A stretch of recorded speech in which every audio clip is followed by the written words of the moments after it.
Welcome to STV life. ஒரு முக்கியமான நபரோட வாழ்க்கை பயணத்தை தான் பார்க்க போகிறோம்.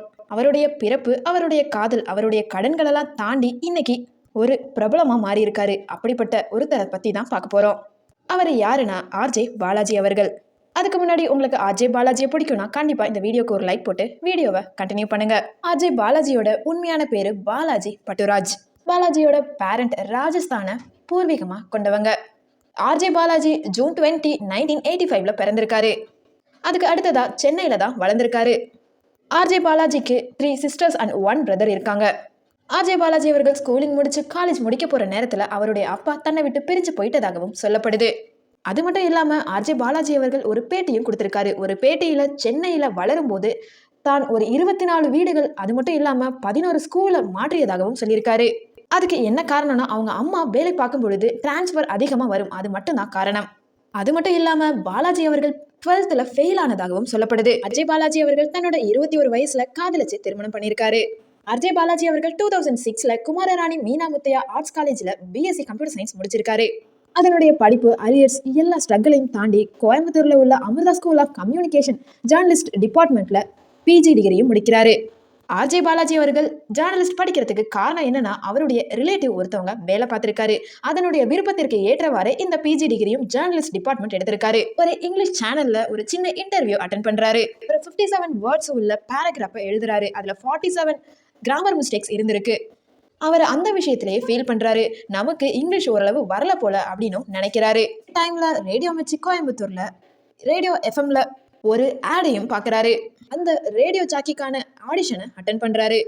ஆனால் அந்த டைமில் ஆர்ஜே பாலாஜி அவர்களுக்கு ஆர்ஜேனா என்னன்னு தெரியாம தான் அட்டன் பண்ணுறாரு. அந்த இடத்துல ஒரு கானா பாட்டுமே பாடியிருக்காரு. ஆனால் அவர் செலக்ட் ஆகாத மாதிரி தான் இருந்திருக்காரு. ஃபைனலாக 2006 நவம்பரில் அவர் செலக்ட் பண்ணப்பட்டதாகவும் சொல்லப்படுது. அந்த டைம்ல அவர் அந்த ஜேர்னலிஸ்ட் ஸ்டடியையுமே முடிக்கல. பாலாஜி அவர்களுக்கு 21 வயதுல திருமணம் நடந்ததை தொடர்ந்து அவருக்கு ஒரு பையனும் இருக்காரு. அஜய் பாலாஜி அவர்களோட வீட்டுல கம்ப்யூட்டர் இல்லாத ரீசன்னால கம்ப்யூட்டருக்கு பதிலா தன்னோட மொபைல்லையும் ஃபேஸ்புக்கையும் ட்விட்டரையுமே கண்ட்ரோல் பண்ணிட்டு இருந்தாரு. இவ்வளவு கட்டங்களை தாண்டி அவருடைய பேச்சுல ஈர்க்கப்பட்டு கடவுள் இருக்கான் குமாருங்கிற படத்துல நடிக்கிறாரு. அதை தொடர்ந்து புத்தகம்ங்கிற மூவிக்கு வாய்ஸ் ஓவரும் பண்ணி கொடுக்குறாரு. எதிர்நீச்சல்ல ஒரு ஆர்ஜேவாவே அதுல வந்திருப்பாரு. அதை தொடர்ந்து தீயா வேலை செய்யும் குமார்ல கருணாங்கிற கேரக்டரும் நடிச்சிருப்பாரு. அடுத்ததா வல்லினம்ங்கிற படத்துல நடிச்சு கொடுத்திருப்பாரு. அடுத்ததா 2014 ரிலீஸ் ஆன வாயை மூடி பேசவும் படத்திலையுமே ஆர்ஜே பாலாஜியாகவே நடிச்சிருப்பாரு. அடுத்ததா அதே வருஷத்துல வடகரி மூவிலையும் வடகரி எனும் கரிகாலன்கிற கேரக்டர்ல நடிச்சிருப்பாரு. இந்த படத்துல ஒரு முக்கியமான கேரக்டராகவும் நடிச்சிருப்பாரு. ஹீரோவுக்கு ஃப்ரெண்டாக இருக்கும்படி. ஆர்ஜே பாலாஜி அவர்கள் மிர்ச்சியில வேலை செஞ்சுக்கிட்டு இருக்கும் பொழுது இதுல ஹலோ கோயம்புத்தூருங்கிற ப்ரோக்ராம் பண்ணிட்டு இருந்திருக்காரு. அதுல பல பிரச்சனைகளுக்கு உள்ளாகி கொஞ்சம் ஒதுங்கி இருக்கும்படி சென்னைக்கு திரும்புறாரு. தொடர்ந்து பிக் எஃப்எம் 92.7 ஜாயின் பண்றாரு. அங்கே அவருடைய டைம் என்ன பேசுறது, என்ன ப்ரோக்ராம்னு ஃபிக்ஸ் பண்ணுறதுக்கு ஒரு ஃப்ரீடமே கொடுக்குறாங்க அந்த எஃப்எம்ல இருந்து. ஸோ இதை தொடர்ந்து டேக் இட் ஈஸிங்கிற ப்ரோக்ராம் ஸ்டார்ட் ஆகுது. ஈவினிங் நேரத்தில் ப்ரைம் டைம் ப்ரோக்ராம் மக்களுக்கு நேரங்களில் சமாளிக்க வேண்டிய தீவிரமான விஷயங்கள்ல இருந்து விடுபடுறதுக்கு ஈஸியாக ரிலாக்ஸாக இருக்கிறதுக்காக இந்த ப்ரோக்ராமை ஸ்டார்ட் பண்ணியிருக்காங்க. இந்த ப்ரோக்ராமை தொடர்ந்து டேக் இட் ஈஸியில் கிராஸ் டாக்ன்ற தலைப்பில் ஒரு மற்றொரு பார்ட்டையுமே கிரியேட் பண்ணுறாரு ஆர்ஜே பாலாஜி அவர்கள். அந்த இடத்துல என்ன பண்ணுறாருனா ஒரு ஃப்ரெண்டை, ஒரு ரிலேட்டிவை, கூட பணிபுரியறவங்கள, பக்கத்து வீட்டுக்காரவங்கள கலாய்க்கிற மாதிரி அவங்கள டென்ஷன் பண்ணி இன்னும் என்டர்டைன்மெண்ட் பண்ணுற மாதிரி ஒரு குறும்பு அழைப்புகளையுமே செய்கிறாரு. இந்த விஷயம் மக்களிடையே ரொம்பவும் ஈஸியாக போய் சேருது. மக்கள் இன்னும் இன்ட்ரெஸ்டாக அதை கேட்டு தானும் அதில் ஈடுபடவும் ஸ்டார்ட் பண்ணுறாங்க. இந்த விஷயத்தை பற்றி ஆர்ஜே பாலாஜி அவர்கள் ஒரு இடத்துலையுமே சொல்கிறாரு. ஸ்டார்டிங் டைமில் நான் ஒரு இன்ட்ரெஸ்டிங்கான ஒரு சமூக சம்பந்தமான நிகழ்ச்சியை தான் செய்யணும்னு நினச்சேன். ஆனால் எனக்கு பிக் எஃப்எம் டேக் இட் ஈஸியில் எதையுமே பேசலாம்னு ஒரு சான்ஸும் கொடுத்துருக்காங்க. எப்படி யூஸ் பண்ணலாம்னு நினச்சிக்கிட்டு இருக்கும் பொழுது ஒரு முறை நான் ஒரு ஜோடியை பேசிக்கிட்டு இருக்கும் பொழுது பார்த்தேன். கிராஸ் டாக் நிறைய பேசும்பொழுது அதில் நிறைய வேடிக்கையாகவும் இருந்திருக்கு. நிறைய பிரச்சனைகள் கலந்தாலும் அது பார்க்க இன்ட்ரெஸ்டிங்காகவும் இருக்கு, கேட்கறதுக்கும் இன்ட்ரெஸ்டிங்காகவும் இருக்கு. அதனுடைய காரணமே ஒரு குறுக்கு பேச்சு நடத்துறதுக்கு ஒரு மிகப்பெரிய மோட்டிவாகவும் இருந்திருக்கு. இதுவே நாளடைவில் கிராஸ் டாக்ன்ற பேரும் ஸ்டார்ட் ஆயிருக்கு. எனக்கு இன்னைக்கு வரைக்குமே கிராஸ் டாக் பாலாஜின்னு தான் நிறைய பேர் சொல்லுவாங்க. போல இன்டர்வியூல ரேடியோ மிர்ச்சில எனக்கு செந்தில்குமார் அவர்களை ரொம்பவும் பிடிக்கும். கோயம்புத்தூர்லேயே தனக்கு பிடித்த ஆர்ஜே யாருன்னா எனக்கு செந்தில்குமார் அவர்கள் தான் அப்படின்னு சொல்லி வர்ணித்த பாலாஜி அவர்கள் நான் இப்போ எதுவா இருந்தாலுமே அவர் தான் காரணம்னு சொல்லியிருக்காரு. ஏன்னா எஃப்எம்ல பேசுறதுக்கு அவரை போலதான் கத்துக்கிட்டாராம். இந்த கிராஸ்டாக் ப்ரோக்ராம் யங்ஸ்டர்ஸ்க்கு நடுவுல ரொம்பவும் பிரபலமா அமைஞ்சது. ஆர்ஜே பாலாஜி அவர்கள் தன்னோட நிகழ்ச்சியில பல கிளிப்ஸை சவுண்ட் கிளவுட்ல அப்லோட் பண்ணாரு. அப்லோட் பண்ணப்பட்ட ஆடியோஸ், வீடியோஸ் எல்லாமே வைரலாகி ஒரே வாரத்துல 1 மில்லியன் வியூஸை தாண்டி ஹிட்டை கொடுத்தது. இந்தியாவில் மட்டும் இல்லாமல் சிங்கப்பூர், சிஷல்ஸ், ஜெர்மனி, ஸ்பெயின் இந்த மாதிரி பல நாடுகளில் வைரலானது. இந்த வைரலான நேமே கிராஸ்டாக் பாலாஜிங்கிற பெயர் வரதுக்கு மிகவும் முக்கியமான ரீசனாகவும் இருந்திருக்கு. இந்த விஷயத்தெல்லாம் தொடர்ந்து ஆர்ஜே பாலாஜி அவர்கள் ஆர்ஜே துறையையும் தாண்டி ஒவ்வொரு படிநிலையா வளர ஆரம்பிச்சாரு. இன்னொரு விஷயத்தையுமே சொல்லியிருப்பாரு, நீங்கள் தொடர்ந்து உங்கள் காலடியில இருக்க நிறைய விஷயங்களை செய்யறது நல்லதுன்னு சொல்லியிருப்பாரு. அதை தொடர்ந்து ஒவ்வொரு காலேஜுக்கும் போய் தன்னோட மோட்டிவேஷனல் ஸ்பீச்சையும் கொடுக்க ஸ்டார்ட் பண்ணியிருக்காரு.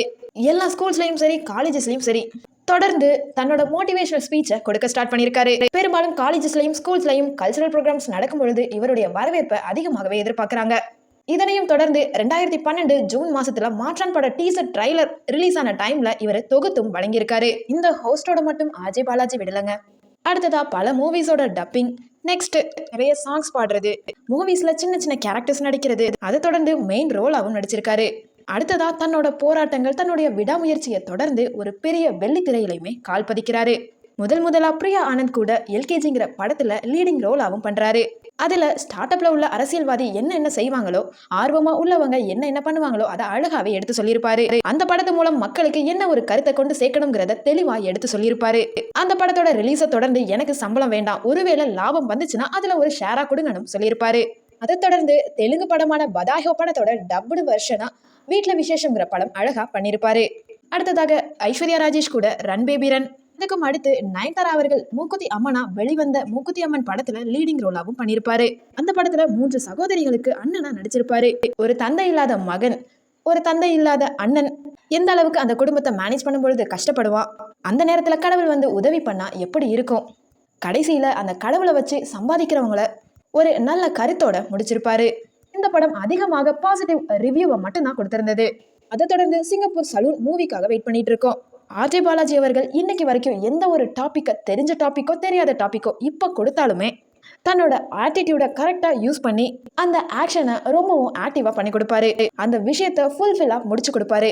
அவருடைய பேச்சு திறமை, காமெடி சென்ஸ், அதை எழுதுற திறமை, director, producer, singer, RJ, PJ இந்த மாதிரி சொல்லிக்கிட்டே போலாம்.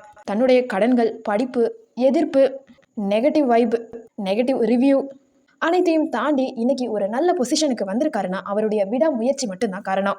அப்படிப்பட்ட ஆர்ஜே பாலாஜி அவர்களுக்கு நம்மளோட விஷயம் சொல்லிக்கிட்டு இந்த வீடியோவை முடிச்சுக்கிறேன். இந்த வீடியோ உங்களுக்கு பிடிச்சிருக்கும்னு நினைக்கிறேன். இந்த வீடியோ பிடிச்சிருந்துச்சுன்னா லைக் பண்ணுங்க, ஷேர் பண்ணுங்க, கமெண்ட் பண்ணுங்க. மறக்காம இந்த சேனலை சப்ஸ்கிரைப் பண்ணாம பார்த்துக்கிட்டு இருந்தீங்கன்னா ப்ளீஸ் சப்ஸ்கிரைப் நவ்.